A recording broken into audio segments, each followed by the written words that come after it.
Oh boy, what's up, everybody? It's your boy, Mr. Dugai, coming at y'all with another episode of Dropping Dimes with Mr. Dugai.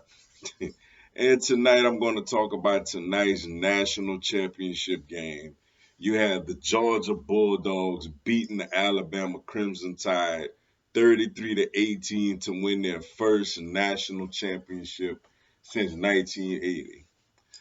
Before I get into this video, for everyone, if you want to give me a follow on my social media platforms, I'm gonna have all that information down in the description box. May not always get a chance to respond to questions and comments on these videos, so feel free to DM me. And whenever I get a chance to, I'm gonna get back at you. Excuse me. Come holler at your boy. Also, if you're a Madden 22 player on Xbox One, man, my Xbox One gamer tag down in the description box also. Y'all may hear a beeping noise throughout the video. I do apologize for that. Please disregard that. Sorry for the inconvenience. To all you Alabama fans, I want to let y'all know something sincerely from the bottom of my heart.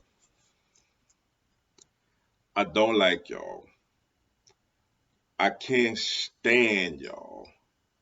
And I take great pleasure in seeing Georgia win this game tonight. Like, I really do, man. Shout out to the Georgia Bulldogs, man, national champs. But look, but all seriousness, man, all joking aside and all seriousness, look. Before I even get into Georgia and winning this game and everything, I do want to send my prayers to Jameson Williams. Look, I'm not an Alabama fan by any means, but I don't want to see this happen to anybody. I don't care who they play for. I want all these young men to, regardless of what team they play for, to be healthy and have and make it to the next level and do their thing, man. It was devastating to see what happened to Jameson Williams, man. I could after I seen it the first time, I couldn't watch it again. You could see his knee buckle pretty badly. So yeah, man. Prayers to him, man. You know, also in Mechie, who already was out. So and that was obviously a very big blow for Alabama because the other receivers, though they're 4 and 5 star receivers, they're not as experienced, as these guys going out there.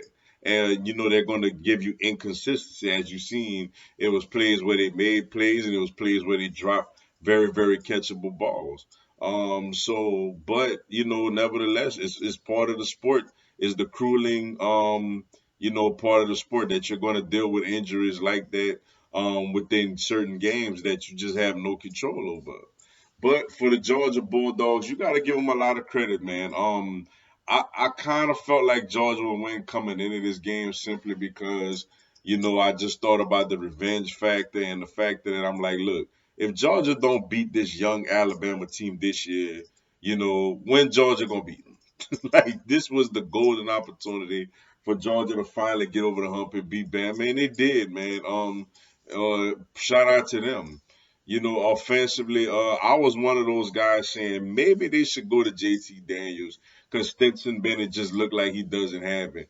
And then all of a sudden, out of nowhere, man, in the fourth quarter, he throws two great touchdown passes, under duress, and the Georgia gets the big pick six when Kirby Smart was basically telling the cornerback to go down, slide, take a knee, but he's just like, man, look, I'm taking this thing to the house. I got reservations for six. And the defensive back takes it into the end zone and gets the touchdowns.